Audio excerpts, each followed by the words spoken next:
Senhoras e senhores, sejam todos bem-vindos à nossa estreia, Lucas. Estreia na televisão. Na televisão, na TV Funorte. Mãe, eu venci. É. Ou não, né? Não sei, depende da perspectiva. A nossa estreia na televisão, agora em vídeo, na TV Funorte, na Claro TV, canal 12. Isso também no YouTube. Estamos aqui no YouTube também, na TV Funorte. E agora nós vamos começar. Saímos do áudio, só do áudio. E agora estamos ao vivo e a cores. E cabendo na câmera, eu acho. Isso que é mais importante, coube nós dois na câmera. Coube. Né? Foi difícil. Mas vamos falar também, Lucas, o seguinte, que a gente continua no Spotify, nas plataformas de áudio.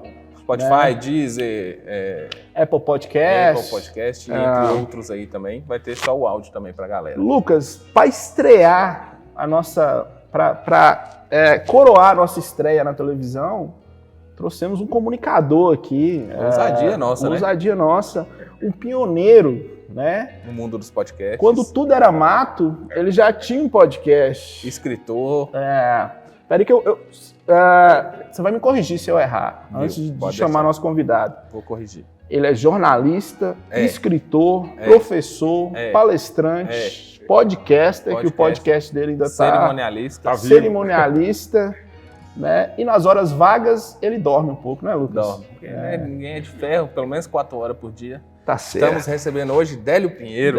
Ei, gente, estou muito feliz. Desejo boa sorte para vocês agora, né, que o mundo passa a conhecê-los, né, no vídeo.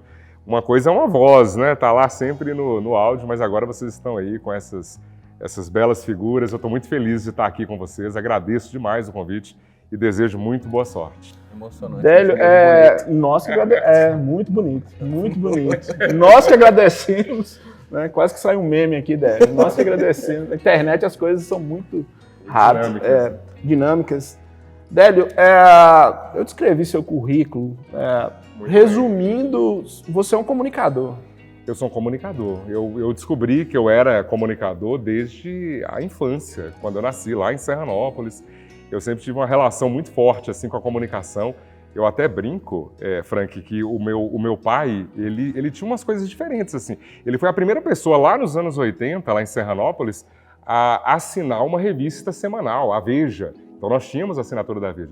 E meu pai também foi a primeira pessoa de Serranópolis que montou uma antena parabólica.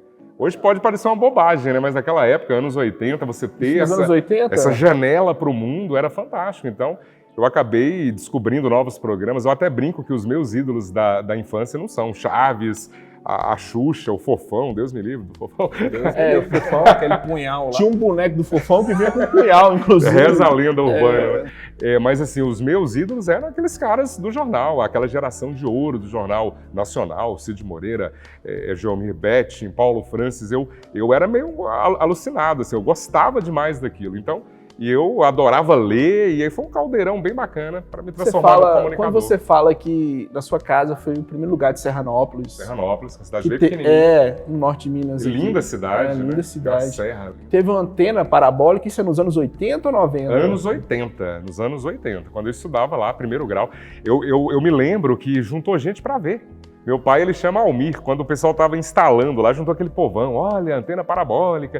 Aí teve um que comentou assim, nossa, uma antena paranoica em Serranópolis, é o progresso e tal. Achei sensacional, assim. Porque Chico Science dizia, no movimento Mangue Beat, que a antena parabólica na lama, ele se referia, era uma janela para o mundo, é bem isso que você está falando. O Stanislau Ponte Preta, né, que é um comediante maravilhoso, ele falava que a televisão é a máquina de fazer doido. Então nada melhor do que uma antena paranoica, né, para captar essa... Fazer um tanto de doido, acabou falando 3 aqui. Mas eu adoro televisão, eu brinco assim. Mas isso que te influenciou a se tornar jornalista? Ser jornalista naquela época, Frank, era uma coisa muito distante. Eu não podia nem conceber algo assim. Nem imaginava que depois eu faria o curso na Funorte, estamos na TV Funorte, né? Eu fiz o curso de jornalismo na Funorte, e nem imaginava, era algo muito distante. Tanto é que eu fui buscar algo na comunicação no rádio. Eu comecei na cidade vizinha lá de Serranópolis, que é Porteirinha, e lá que eu comecei no rádio, que era algo mais próximo de mim. O jornalismo era algo muito distante, televisão, imagina. Eu tô te perguntando isso porque você falou que os seus ídolos eram os jornalistas, a antena parabólica e tudo, que você via. E a literatura, como é que ela entrou na sua vida lá né, em Serranópolis, que além da Antena Parabólica, seu pai também foi o primeiro que assinou a revista Veja. Assinou a Veja. Você imagina, né? O cara assina a Veja, compra a Parabólica, devia ser no mínimo remediado, e não era. Meu pai é de origem, eu sou de origem humilde, meu pai é um comerciante lá de Serranópolis, e a literatura, ela entrou na minha vida de uma maneira muito forte. Eu me lembro que quando eu ia passar férias lá em Janaúba, nos anos 80 e 90, eu tinha uma tia que ela me dava caixas de gibis. Cara, eu levava para casa um monte de Tex, um monte de heróis, um monte de Disney, de Turma da Mônica. Então, isso para mim ali, na infância, ter acesso também às revistinhas é sensacional. Você descobre a literatura através de algo prazeroso, né? E é muito prazeroso, revistinha, mangá. Pois é, exato. E gradativamente você... Turma da Mônica. Turma da Mônica é fantástico. Sensacional. É sensacional. Para mim foi uma grande escola. Eu até acho que muitos professores aí estragam um futuro leitor se chegar para ele, por exemplo, e dar um Machado de Assis, que é um gênio, para um adolescente de 12 anos fazer um fichamento, cara, não é justo. Deus, Ele não tem maturidade para compreender o grande Machado de Assis. E se ele naturalmente galgar ali, né, for gradativamente aprendendo, ele vai gostar de Machado de Assis Começar naturalmente. Com, né? com esses livros mais fantasiosos, tipo o Tolkien. Eu comecei a ler muito o Rick Riordan, do... Como é que é o nome dele? É o Mochileiro da Galáxia? Não. Não, aquele que é filho do Poseidon, Percy Jackson. Sim, Comecei verdade. com Percy Jackson. É. Eu sou apaixonado com... Nós somos de gerações diferentes. Eu fui de Tolkien, eu fui de Sherlock Holmes. Arthur Conan Doyle, para mim, foi um cara que foi fantástico. Assim, eu li todos os livros do Sherlock Holmes. Como era a sua infância em Serranópolis, já que é diferente uma criança gostar de literatura, né? E a gente está falando dos anos 80, era a época que as crianças brincavam nas ruas. Eu brincava muito, eu não era um ET, um nerd, assim, né? Numa acepção negativa dessa palavra, que hoje só tem coisas positivas relacionadas ao nerd. Mas na época não, na época tinha algo meio pejorativo. Mas no meu caso não, eu adorava brincar. Eu me lembro que quando eu saía da escola de manhã, eu passava a tarde inteira na beira do rio, brincando e fazendo mil coisas lá. E claro que minha mãe impunha uma regra, que na hora que o sol se colocava, a gente tinha que chegar em casa. Olha que loucura. Então você passava a tarde inteira livre, brincando, fazendo mil coisas, descobrindo. E aí, quando eu chegava em casa, eu adorava ler também, adorava ter esse acesso. É natural, seus pais não te obrigavam a ler, não? Não obrigavam, mas ao mesmo tempo... Incentivava. Até essa questão da revista, né? Eu lembro que eu colocava a revista debaixo do braço toda semana e levava para a escola, porque era a única revista de Serranópolis. E naquela época a Veja acompanhava o impeachment do Collor, aquela coisa toda, era muito mais relevante do que hoje. Ela era muito presente assim, no jornalismo. E eu achava o máximo, né? Ser o portador da revista e tal, da notícia, né? Desde pequeno, ele leva a notícia. Já levava a notícia, né? De certa forma, né? Ah, tá. E daí para virar radialista em Porteirinha, como é que foi? Cara, aí foi assim, de uma hora para outra, todos nós já fomos adolescentes, alguns continuam adolescentes a vida toda, né? Mas nós já fomos. Nossa, eu não quero aqui também acusar ninguém, mas tem uma pessoa aqui com uma camisa rosa com um ursinho. Carinhosos. E ele tem 40 anos de idade. Estão aqui para te ajudar. Ele tá certo. Eu que estou muito sóbrio aqui. Se eu soubesse, tinha vindo mais à vontade. Desculpa, te interrompi para... Nós falávamos sobre o rádio, né? Eu comecei no rádio talvez por uma curiosidade, porque quando se tem 15 anos, eu comecei a trabalhar com 15 anos, não se tem aquela percepção assim, eu quero fazer isso. Mas, de repente, a sua voz que é fina, de uma hora para outra, opa, que voz é essa? O que é isso, né? Então, aí, estimulado por algumas pessoas, eu fui lá e fiz o teste e, para minha surpresa, eu passei. Eu comecei a trabalhar na Independente FM, que é uma rádio que existe até hoje, aos 15 anos. Então, eu já tenho uma história... Mas com essa voz aí, não seria muito difícil você participar de nenhuma rádio, né? E foi uma escola fantástica. O rádio te dá um jogo de cintura, o ao vivo, né? Quando eu fui para a TV, e agora eu completei 12 anos já de Inter TV, como o tempo passa rápido, né? 12 anos já. E desde quando eu cheguei, eu já tinha uma tranquilidade que, de repente, o jornalista que não passou pelo rádio talvez não tenha, que é o jogo de cintura. A questão do ao vivo no rádio também é esse jogo de cintura que você está falando. É permanente, né? O rádio toda uma hora é ao grande vivo. escola, o rádio, né? Escola. Muita gente começou do rádio, muita gente importante aqui na nossa região começou no rádio, igual o Álvaro. Entrevistamos Vicente, Álvaro né? Vicente, falamos sobre o pai dele. O pai dele que começou no amigo rádio. nosso, Diogo Rever. Diogo Rever. Ah, o começou no- Diogo. O Diogo é que uma tem figura, uma, né? uma voz muito parecida com a sua, inclusive. Mas é um belo imitador, né? Ou não, né? Ou não, né? Mas aí você veio de No Porteirinha. multiverso, talvez ele seja. De Porteirinha você veio para Montes Claros direto, passou por Janaúba? Não passei por Janaúba, não. Eu vim direto. Eu fiz até o segundo grau em Porteirinha. Depois eu saí da rádio lá e já entrei na 98 FM, aí com 18 anos. Você imagina, eu era muito novinho quando eu entrei numa das maiores rádios aqui de Montes Claros, né? E foi também uma escola muito interessante. Depois eu me lembro que eu voltei para minha cidade no ano de 2000 por causa de um projeto eleitoral. Eu tinha um primo lá, eu casado com a minha prima, que se candidatou a prefeito. E ele me levou de volta para nós fazermos uma campanha. E como que o destino, ele escreve as suas histórias, né? Nós perdemos a eleição lá por incríveis 8 votos. 8 votos foi a diferença que o candidato que ganhou impôs sobre a nossa candidatura. A nossa não, dessa pessoa. E eu não tinha um plano B. Eu falei, gente, na minha cabeça eu ia ficar por lá mesmo, ia virar um secretário de alguma coisa, ia ajudar meu pai. Só que de repente eu me vi na iminência de fazer alguma coisa. No ano 2000 eu tive que voltar para cá. E foi a melhor coisa que aconteceu na minha vida.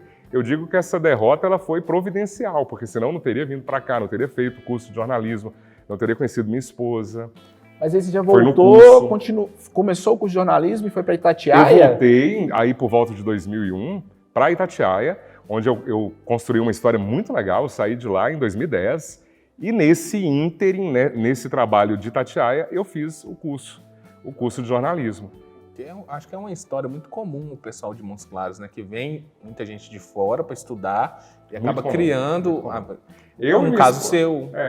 Eu Monte Azul. Você é de Monte Azul? Olha só, estive lá recentemente apresentando uma festa lá, muito bacana, cidade muito progressista. E aí o que aconteceu? Eu vim de fora, minha esposa saiu lá de Inimutaba, que é próxima de Curvelo. Nós nos conhecemos no curso de jornalismo, nos casamos, então a cidade recebe muito bem. Montes Claros recebe muito bem, é impressionante, né? É uma cidade universitária, é uma cidade com muitas empresas. O povo é muito caloroso. Mas agora eu sou Montes Clarense, eu tive a honra de ganhar, né, o título de cidadão honorário, fico muito feliz. Ô Délio, voltando ao início aqui da nossa entrevista, eu te apresentei como mestre de cerimônia, radialista, jornalista, escritor. Você é um comunicador. Onde você acha que você se comunica melhor? Onde eu me comunico melhor? Onde você transita se sente melhor comunicando. Talvez na TV mesmo, sabe? Porque eu faço com muito capricho. Eu nunca coloco no piloto automático, eu sempre faço com muito carinho. Eu leio o jornal antes, agora eu sou editor também, então eu cuido da elaboração do jornal, que vai ao ar. Então eu tenho esse cuidado. Talvez seja uma boa representação de mim. Mas tem todas essas coisas. Hoje o profissional, ele precisa ser múltiplo. Eu tenho a minha agenda principal como jornalista, que eu adoro, que é um compromisso diário de 7 da manhã a 4 da tarde. Mas, além disso, tem a agenda como mestre de cerimônias, tem como instrutor de curso de comunicação, como palestrante, quer dizer, a gente tem que fazer 1000 coisas, né, para sobreviver, mas eu adoro essas. Na TV, você prefere estar apresentando ou editando, sendo repórter? Eu adoro a reportagem, eu deixei a reportagem esse ano, eu saí da reportagem, mas eu me considero um eterno repórter. O repórter é aquele que vai lá e vê a história, e se identifica com um problema e compra para si aquele problema e vai defender aquelas pessoas. Eu adoro. Essa semana da TAC, nós estamos no mês de abril, você postou comemorando os 12 anos de TV. E é uma imagem muito bonita, uma foto que você está abraçando uma senhora, acho que é de Salinas. É de Salinas. Aquilo ali Frank, foi num projeto criado por mim e por meu colega Geraldo Humberto, chamado Vidas Áridas. Eu acompanhei. Eu até peço o pessoal aí de casa para ir lá no Google depois e coloca Vidas Áridas, vocês vão ver um monte de coisa legal que nós fizemos. E numa dessas reportagens eu encontrei aquela senhora, que era uma senhora que estava muito triste, porque tinha lá um rio que estava secando, os peixinhos morrendo, uma judiação. E quando ela falava, ela não aguentou, ela começou a chorar. E aí eu sou chorão também, eu peguei, abracei ela e tal. E como tinha muita gente em volta, alguém registrou a foto. Uma foto de carinho, de empatia, porque naquele momento ali, tem até uma frase do Jung, né, que fala que você pode conhecer todas as técnicas, mas ao tocar uma alma humana, seja somente outra alma humana. Eu tenho essa preocupação, sabe, de não me sentir nem um pouco superior a ninguém, nem inferior. Eu falo isso, né? Nós somos todos iguais. Então essa humildade, ela tem que permear todos os nossos momentos. O jornalista, ele tem que ter esse olhar muito atencioso para o próximo, né? Eu vejo muito isso. O jornalista tem que ser mais humano. E às vezes falta um pouquinho disso em alguns jornalistas e eu não vejo isso em você, felizmente, né? Felizmente, né? E essa foto, quem não viu, procure, tá lá no Instagram do Délio. No Facebook. É uma foto maravilhosa. Verdade. Ô Délio, foi bom você ter tocado. O projeto foi bem interessante, Vidas Áridas. Eu lembro que eu acompanhei as fotos no shopping, teve uma exposição. Sim. Fizemos 3 exposições no shopping. Ficou bacana. Como foi fazer esse projeto? Você foi em umas regiões bem... Nossa, nós fizemos, por exemplo, uma coisa que para mim foi uma das mais significativas da minha vida. Se eu for escrever uma biografia, uma autobiografia, certamente eu vou falar desse negócio que nós fizemos, que foi sair de Pirapora e ir até a Bahia, navegando no São Francisco, né? Teve o Vidas Áridas no Velho Chico, por exemplo, foi algo extraordinário, assim. E o mais interessante é que eu e o Geraldo e mais todas as pessoas que nós conseguimos juntar, nós fizemos uma mobilização inédita na região, sem mandato, sem ser político, mas algo partindo da sociedade, sabe? E que teve a pretensão, inclusive, de juntar várias pessoas, juntar, inclusive, os políticos, né? Que sem eles não dá pra gente fazer nada. E foi uma movimentação extraordinária. Nós trouxemos de volta assuntos que estavam esquecidos, como a barragem de Jequitaí, a de Berizal, que está lá esquecida no Alto Rio Pardo, valorizar mais a água, segurar a água, preservar a água. Então foi fantástico, foi uma contribuição. O povo ribeirinho também, que precisa dessa atenção. Exato. Que, infelizmente, o político aqui do norte de Minas não olha muito para esse povo ribeirinho. Ô, Lucas, e aí tem uma coisa, né, que vale até a gente lembrar, que quando o problema da seca, por exemplo, lá no Ceará, lá na Paraíba, os deputados, por exemplo, eles esquecem qualquer coisa de esquerda, direita, não sei o quê, e o assunto é a seca, resolver. Os do norte de Minas precisavam se unir mais, sabe? Ter uma bancada em defesa do Velho Chico, em defesa... Falta disso também. Falta isso. E tem algumas cidades que não tem no Rio São Francisco. Mamonas, eu vi lá no canal do YouTube que você foi em Mamonas. Mamonas, Pai Pedro, várias cidades, Serranópolis, a minha cidade natal, fizemos muita coisa. Essa questão sua meio ambientalista, entre aspas, vem do seu pai ou... Vem do meu pai. Engraçado você falar isso, porque meu pai é um grande guardião lá da Serra de Serranópolis. Ele cuida de lá. Ele cuida, ele é brigadista, ele é guia, ele tem 75 anos, mas me coloca no bolso brincando, cara. Eu duvido que vocês consigam acompanhar. Nós dois não mesmo, nem vai. Ele é de uma jovialidade, assim, impressionante. E ele vai e cuida da serra, cuida da serra, protege, tira foto, manda foto todo dia pra mim e tal. É um barato, assim.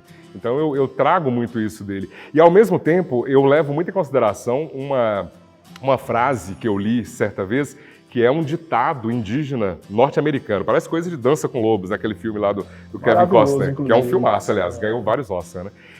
O que acontece? Ele falava assim, nós não herdamos esse mundo dos nossos antepassados. Na verdade, nós o tomamos emprestado dos nossos netos e bisnetos.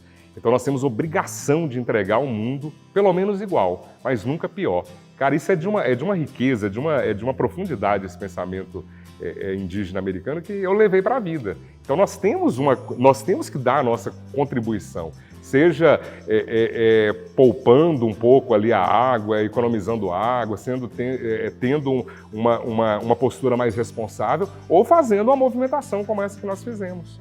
E cuidando também dos recursos, né? A ideia que se dá do Norte de Minas é que a gente esquece. Serranópolis é lindo. E aí você pode até falar assim, mas por que o Vidas Áridas de repente deu uma pausa e tudo mais? Porque começou a chover. De uns 5 anos para cá, se você analisar bem, o nosso período de chuva, ele melhorou. Só que nós sabemos que o planeta é cíclico. Então, daqui 2, 3 anos, infelizmente, eu não quero ser um profeta, mas certamente nós vamos ter que lidar de novo com a seca, porque isso acontece. É sempre recorrente, A Terra plana gira. A Terra plana está girando, ela capota, né? Ela capota. Então, certamente, a gente vai ter que se deparar com isso e no momento certo nós vamos voltar, porque é importante falar de conscientização, né? Délio, como que sai de leitor para escritor? Naturalmente. Só é escritor quem é leitor.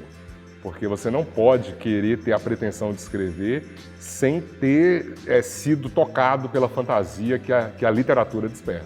Então, uma coisa está diretamente associada com a outra. Então, quanto mais você lê, mais você vai melhorar o seu repertório, vai ficar mais sofisticado em contar uma boa história. Então, uma coisa está intrinsecamente ligada com a outra. Mas e a questão de pessoas que não leram, assim, que contam histórias muito bem? Estou falando das pessoas, geralmente as pessoas mais velhas do Norte de Minas têm uma tradição oral, os contadores de história. E nesse caso aí, independe de leitura. Eu estou dizendo para você registrar isso de uma maneira literária. Se essa pessoa for escrever, talvez ela tenha dificuldade. Mas para ela se expressa muito bem. Escrever é muito difícil. Eu acho muito difícil escrever, você trazer algo que você quer para o papel, eu acho muito difícil. Ô, Lucas, e é difícil porque, assim, você tem que ter um poder de síntese absurdo. Você cria uma frase e você fica burilando aquela frase ali há muito tempo. Dá um sentido para ela. Para dar um sentido e ela ser a frase ideal, a frase perfeita. Ela não pode sobrar, não pode ter vírgula a mais, não pode ter nada a mais, ela tem que ser perfeita. A Clarice Lispector falava isso, né, que é uma escritora ucraniana, naturalizada brasileira. Ela falava que ninguém se engane, eu só consigo a simplicidade através de muito trabalho. Cara, para você ser simples é difícil demais. Uma vez na minha vida aí, eu tive uns momentos de devaneio que eu quis ser escritor. Escrever alguma coisa, fantasia. Eu não consegui passar da primeira frase. É muito difícil. Eu não sei como uma pessoa consegue trazer aquelas histórias. King. Eu sou muito fã de Stephen King. O cara escreveu, sei lá, dezenas e dezenas de livros fantásticos. Parece que ele senta assim, hoje eu vou escrever aqui um livro. É impressionante. E tipo, quando você vai fazer isso, você fica todo travado. Eu fiquei totalmente travado. Eu falei, o cara fez It, o cara fez o Iluminado. O Iluminado, maravilhoso. Mas vamos falar do escritor Délio Pinheiro. O que é mais fácil de se escrever? Poesia, contos? O que na sua concepção? Ô, Frank, poesia, a boa poesia, talvez seja a coisa mais difícil de se escrever. Porque não é qualquer bobagem sentimental que você pode chamar de poesia. Para você falar o sujeito é poeta, na minha opinião, ele tem que estar lá ombreado com Drummond, com Quintana, com Jim Morrison, com Neruda, com Bob Dylan, que são os grandes letristas do rock, né? Você tem que ser muito bom para se considerar um poeta. Então, escrever poesia deve ser o mais difícil, né? Eu tive essa audácia, ainda como estudante de jornalismo. Ano que vem vai fazer 20 anos que eu escrevi um livro de poesia. Hoje eu dou uma olhada assim, gente, que vergonha, mas naquela época fazia todo sentido, né? Mas poesia é super difícil. Contos é mais fácil. Contos é mais fácil? Mais ou menos, porque contos você... Teve até um escritor que falou, né, que romance, ele fez uma comparação, romance e conto como se fosse uma luta de boxe. A luta de boxe, no romance, você pode vencer por pontos. Você leva o leitor até o final e, de repente, você pode ter até um anticlímax ali que está tudo bem, a pessoa aceita aquilo em um romance, desde que tenham vários acontecimentos interessantes. O conto não. Você pode observar que o conto sempre tem um final acachapante, é o nocaute. Lê Kafka, por exemplo, Edgar Allan Poe, todos esses grandes contistas, no Brasil tem vários, né? O final é sensacional. Rubem Fonseca, é fantástico. E aí surgiu o podcast do Délio há 14 anos atrás. 14, era até mais tempo, porque eu tinha lançado um outro antes e aí esse outro saiu do ar. Mas esse de 14 anos, ele existe até hoje. E o mais louco é que talvez nesse período todo aí de 14 anos no ar, ele tem as 100 pessoas que ouviram, 100 players, né, ali que ouviram. Era uma época que ninguém escutava Mas podcast. como que você teve essa luz de fazer um podcast? Você já acompanhava? É uma coisa Porque que veio... nos Estados Unidos o podcast É mais muito, antigo. É mais antigo, é a muito Apple que escutado há trouxe, muito tempo, desde 2002, eu acho. Eu me lembro que o primeiro contato que eu tive com o podcast foi por volta de, antes até de fazer, tinha um chamado Privada Elétrica, olha que nome bonito, né? Privada Elétrica. Era, e tinha outro de blues também, eu não vou lembrar o nome, que era um cara gaúcho que fazia, e eu já ouvia isso. Gente, mas peraí, como é que se faz isso? E fuçando a internet lá, eu descobri alguns canais que você podia... Canais não, alguns sites que você podia colocar esse material. Tanto é que esse que nós estamos falando é de uma plataforma chamada Podomatic. Eu acho que nem existe. Assim, existe porque está lá ainda, né? Mas que não foi para frente nessa guerra digital. Foi descontinuado em algum momento aí. Mas não tinha audiência, né? O mais legal era isso, que não tinha ninguém que ouvia, você podia falar qualquer coisa. Mas aí eu estava sendo um pioneiro, eu imaginava, daqui 14 anos, 15 anos vai ser um sucesso, eu vou ser convidado a participar de um e vai estar tudo certo. E o que você tratava nesse podcast? Era musical. Você falava sobre a música? Eu fazia lista. Eu, na minha cabeça, eu colocava lá as 30 bandas assim, mais influentes da minha vida, eu dividia em 2 vezes. Aí eu fazia aquela contagem regressiva. Uma das maiores tendências no YouTube é esse tipo de lista, pois né? Eu tava muito... Você era muito pioneiro. Eu tava muito pioneiro mesmo, né? Délio, você tá falando aí do serviço digital. Hoje está mais fácil ser jornalista ou você tem que lutar contra fake news? A pessoa acha porque ela tem um celular que tem câmera, ela é um jornalista? E não é, né? Isso aí, a gente tem que ter... Assim, a internet, ela nos ajuda muito, muito. Antigamente, para se fazer uma notícia, não era como hoje. Hoje, por exemplo, né, eu sei que vai passar depois, mas eu vou dar como exemplo o jornal de hoje. Nós tivemos um assalto num posto de combustível, salvo engano, lá em Mato Verde. Então tem as imagens, tem o circuito e tal. Essa imagem chega para a gente através da internet. Então a gente consegue melhorar o nosso produto com as pessoas que colaboram. Agora, é muito triste você ter o tempo inteiro de fazer matéria. Por exemplo, estamos no século XXI, no ano de 2022, e ainda ter que insistir na história de que vacina salva a vida. Como assim, gente? Nós sabemos que vacina salva a vida e é desde sempre, desde que o mundo é mundo. Desde 100 anos atrás. Desde quando foi descoberto lá. Né? Teve lá a revolta da vacina. Exato. Mas naquela época eles se revoltaram porque eles achavam que fazia mal, né? Mas não fazia, foi uma solução sanitária fantástica. E a humanidade só chegou até aqui graças à vacina, graças a tantas curas. E aí você tem que bater naquela hora, vamos mostrar a criancinha, tá vendo, gente? Tem que levar a criança. Isso é chato, mas ao mesmo tempo é um desafio, né? Poder fazer isso todo dia. Não é só a questão da vacina, você tem que explicar também a tal da Terra plana. São coisas absurdas. Cara, eu fico imaginando Copérnico, né? Galileu Galilei, Leonardo da Vinci, os caras estão dando pinote no túmulo, né? Nós pensávamos, assim, 2001 eu estava no primeiro ano, nós pensávamos, quando a internet for popularizada, só vai ter conhecimento excelente, vai estar vamos tudo... explodir aí com coisas interessantes. Aí nós temos um problema a tratar, porque por mais que nós tenhamos muita informação circulando, e é a era da conectividade, já está provado isso, mas não é a era do conhecimento. Porque, embora a gente tenha tanta informação que circula, as pessoas nunca leram tão pouco. O brasileiro lê, em média, 0,9 livros por ano. Isso é uma tragédia, não chega nem a 1.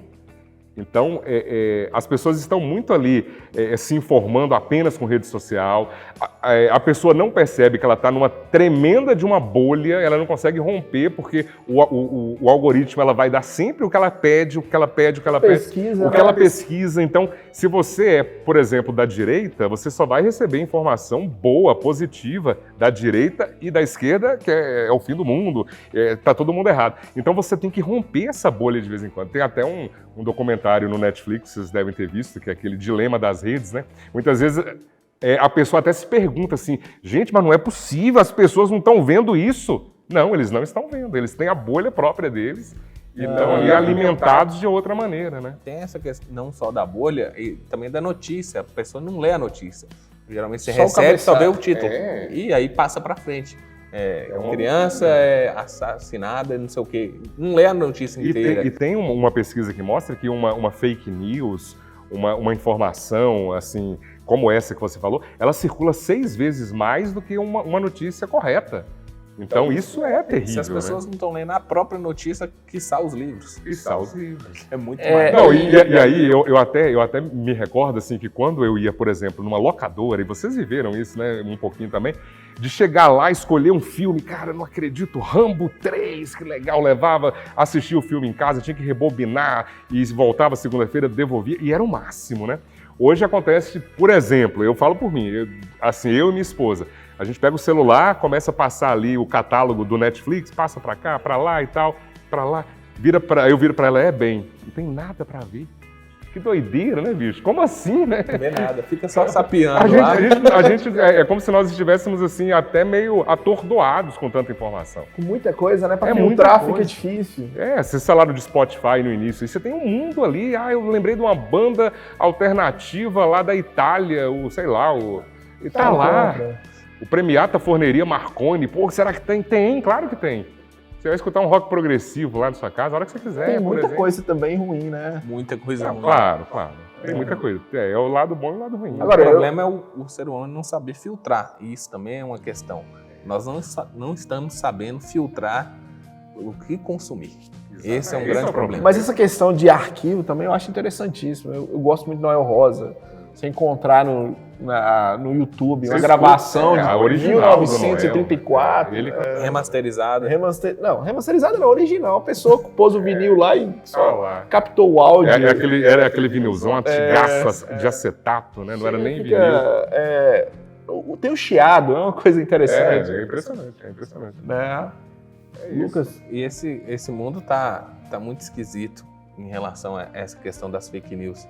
E como que você está tratando no seu trabalho? Você tem que passar essa informação para as pessoas, você tem que filtrar muito. Então, eu acredito que o seu trabalho multiplicou. Hoje em dia você tem que checar, e eu ia falar uma bobagem aqui, porque tem um colega meu que fala checar e às vezes até pré-checar. Pré-checar fica esquisito, né? Mas enfim, mas você tem que checar mesmo, você tem que checar bem a informação, porque quando você traz uma informação errada, e é natural que o ser humano erre, errar é humano, né? Só que isso causa um efeito terrível. Eu tenho até um exemplo interessante para dar, porque assim, na minha carreira como jornalista, eu já fiz matérias que foram exibidas no Jornal Hoje, no Caldeirão do Hulk, teve uma participação ao vivo lá do Caldeirão do Hulk no nosso jornal com o Luciano, um negócio bem interessante, mas nada do que eu fiz várias entradas ao vivo para a Globo News, para o Sport TV, mas nada do que eu fiz na minha carreira apareceu mais do que uma entrevista absurda que eu fiz uma vez com a Maria Ribeiro. Vocês devem ter recebido em algum momento aí, assim, no Instagram, no WhatsApp, quando a gente vai imitar um rapaz. Ele é lá de São João da Lagoa, ele vai imitar um animal e ele tenta imitar um cavalo, mas ele não sabia que sai em ritmo de égua. E aí quando ele... Vocês devem ter recebido isso, cara. Direto da Deep Web. Porque isso já tem uns 10 anos, sabe? E aí ele vai falar lá que o burro que não era capado assanhou e queria vir pra cima de eu. O jeitinho dele falar é muito, muito legal. E ele é um grande imitador, é um grande e talentoso imitador. Mas olha só que loucura, né? Tanta coisa relevante que a gente faz, o mais foi compartilhado aí por caras que têm 6 milhões, 10 milhões de seguidores. Que doideira, né? Entretenimento, né? Uma coisa fácil, rápida, uma risada rápida. E você tocou num ponto interessante, que é o erro, né? A pessoa errar, e essa cultura que a gente está tendo agora do cancelamento. Hoje em dia você não pode errar, você não pode falar nada que você corre o risco de ser cancelado. Nós não, porque quem vai cancelar algo que nem existe, né? Mas assim, como que você está vendo isso? Essa cultura que nós estamos tendo de cancelamento, eu acho particularmente horrível. É horrível, Lucas. Deixa eu só emendar outra coisa. E às vezes você tá certo, porém você não fala o que a pessoa quer ouvir e ela acha que ela tem o direito de te cancelar ou te denegrir. Exato. Assim, existe, na minha opinião, uma fronteira que você não deve ultrapassar. É mais ou menos como o Rei Leão, né? Aquela parte escura lá não vai. Porque assim, quando a pessoa faz uma defesa, por exemplo, do nazismo, não tem condições disso ser aceito de uma maneira razoável, né? Então, quer dizer, nem a própria Alemanha lá é crime você ser nazista, né? De repente o cara... A gente está falando de um podcaster muito famoso que foi cancelado e, ao meu ver, com razão, porque certas coisas... Você não pode defender o racismo, você não pode defender o nazismo, você não pode ir... Apologia a crime, defender coisas que são totalmente indefensáveis. Existe um limite. Você, claro, que também não pode cercear a opinião. Eu posso discordar, assim, totalmente da maneira como você pensa, mas você tem o direito de expressar a sua opinião, desde que não choque com coisas tão caras, né, para a humanidade. Eu acho que... E o Big Brother do ano passado teve essa cultura do cancelamento muito forte. A questão da Carol Conká, a questão lá do Lucas Penteado, essas coisas. E isso ganhou muita força desde o ano passado, né? E culminou com essa questão aí do podcaster aí do nazismo. Você acha que às vezes pode ter passado um pouquinho mesmo? Assim, o que ele falou foi horrível, Uhum. o que ele falou foi horrível, e ele falou que estava bêbado, né? Ele falou que estava totalmente chapado. Mas isso é... Que não é uma desculpa você acha também, que não né? é desculpa. Mas o que aconteceu com ele depois, talvez não tenha sido um pouco exagerado? Vocês não veem isso, talvez? O cancelamento dele não teria sido muito forte? Eu acho que ele pisou na bola. E a vida ensina, cara. Aí eu vejo que agora ele já está de volta aí com a nova plataforma e parece que o cara não aprendeu nada, né? Assim, eu acho que às vezes um pedido de desculpa, para mim, sincero, já ajuda. Ó, galera, foi mal. Ali eu realmente pisei na bola. Mas eu vou continuar tendo as minhas opiniões com relação à política. Legal, a gente não está discutindo isso. Cada um tem que ter a liberdade total de defender aquilo que acredita. Mas nazismo... Eu gostei que você prestou atenção. Se alguém for falar alguma besteira aqui, vai ser o Lucas, que ele tá tentando passar um pano. Eu não tô querendo passar pano, é só uma dúvida. Mas eu entendo a posição dele. Porque às vezes você pode enxergar que tenha sido exagerado ou não. Depende do que você vai enxergar. Eu queria saber o que o Délio achava como jornalista.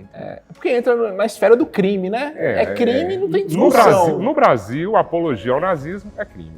Eu me lembro que lá em Unai, por exemplo, nós mostramos, um cara lá saiu com a suástica no meio, saiu pra noite. Reportagem nacional, isso. Foi um negócio assim, terrível, né? Desnecessário. Um rapaz também num jogo de futebol que tava com a tatuagem da suástica, ele foi expulso os próprios torcedores do time expulsaram. Ninguém a pessoa com um pouco de discernimento. E dá-se uma ideia que a sociedade está tão evoluída e está caminhando para trás também, ou está parada, não sei. Mas umas discussões que não tinha necessidade de se ter. Nem tem necessidade de discutirmos isso. Talvez um tempo que você estaria usando na TV para falar de outra coisa mais relevante, você tem que parar para falar. Podia falar de Big Brother, por exemplo, uma coisa relevante. Quem não gosta do Eu ia falar com o Lucas, como é que nós falamos tanta coisa interessante, ele trouxe Big Brother aqui. Mas que é um sucesso, né? É um sucesso. Só que o desse ano tá chato.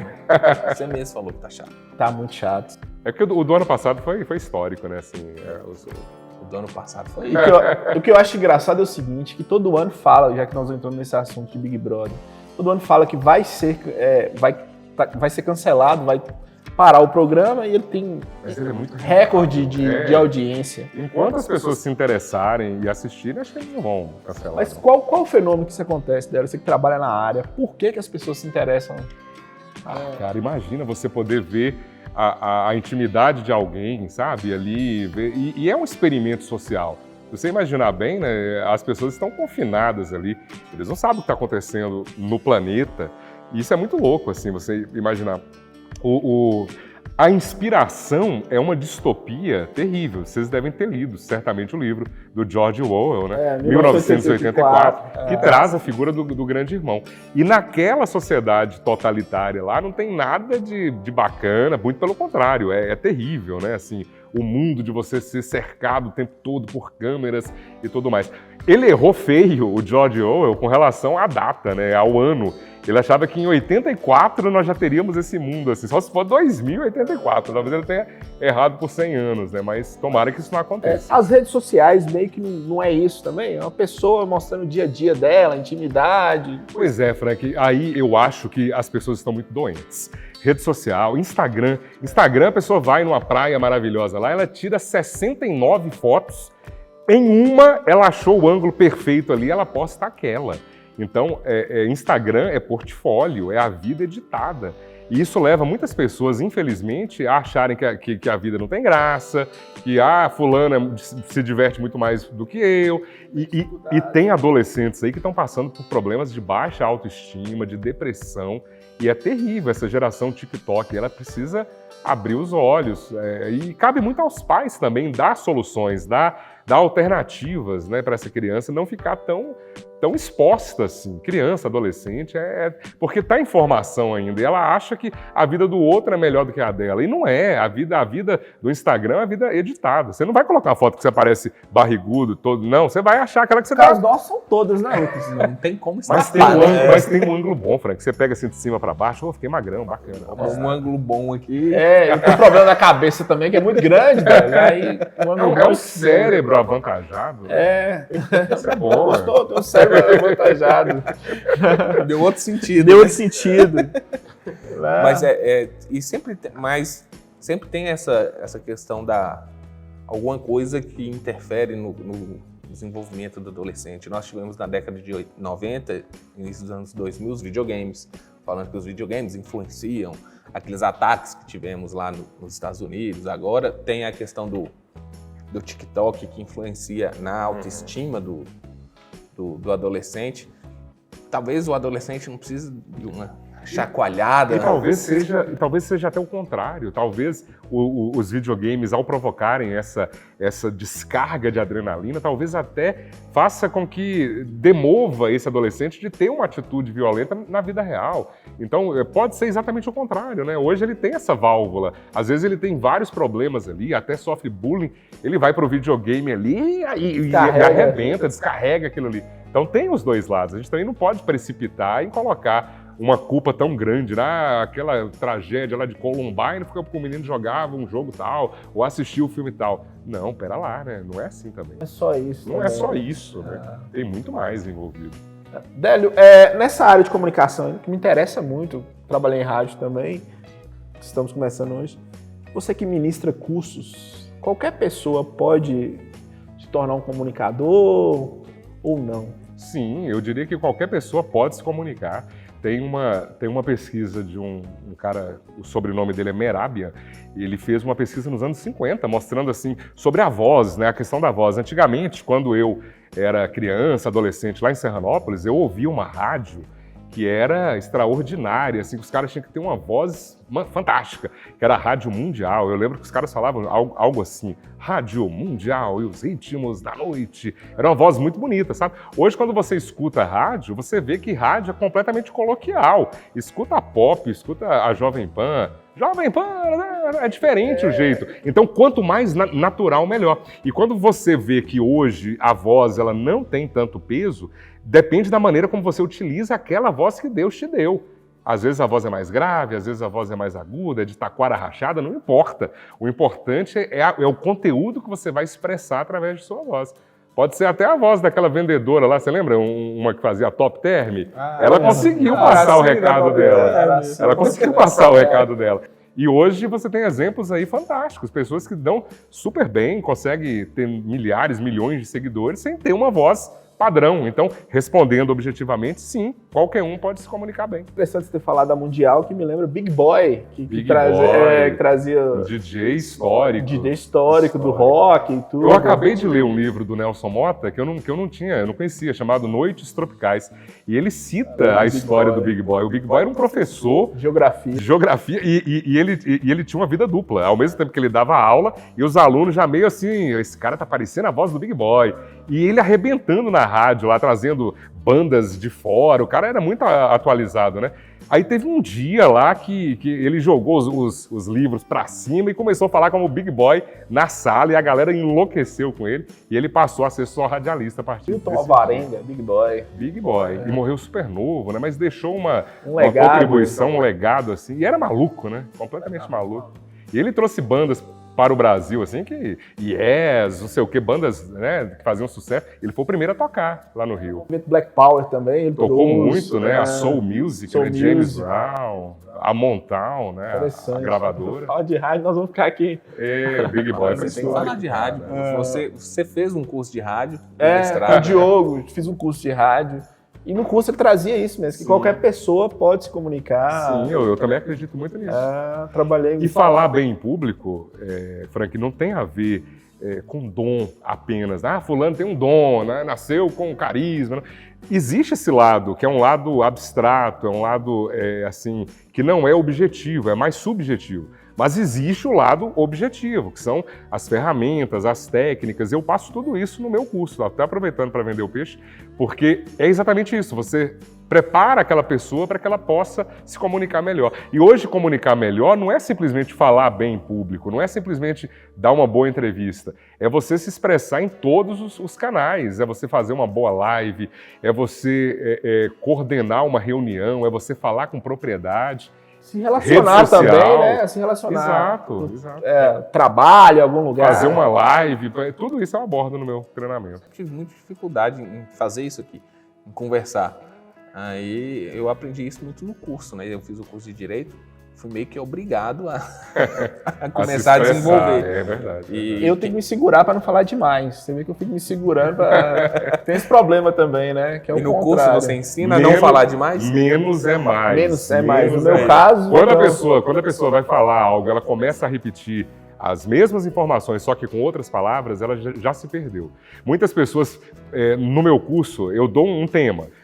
A pessoa começa a falar sobre o tema. De repente, ela já trouxe uma informação interessante. Só caberia a ela falar, então é isso que eu tinha a dizer, muito obrigado. Só que a pessoa, ela insiste, ela continua a falar até o ponto que ela para assim, e agora deu um branco, que eu não sei mais o que falar. Ela não precisava falar mais nada, ela precisava ter já interrompido e finalizado. Então, menos é mais, sempre menos é mais. Gostou da dica que deu pra mim gente encerrar? Não, pra você. Foi pra mim? Ai. Sensacional.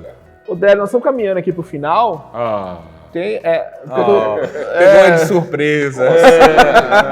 Ele nem sabia.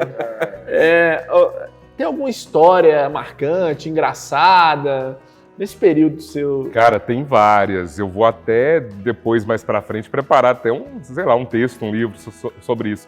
Mas tem histórias incríveis. O jornalismo, ele é ao vivo, né? Deixa eu ver. Eu me lembrei de uma aqui.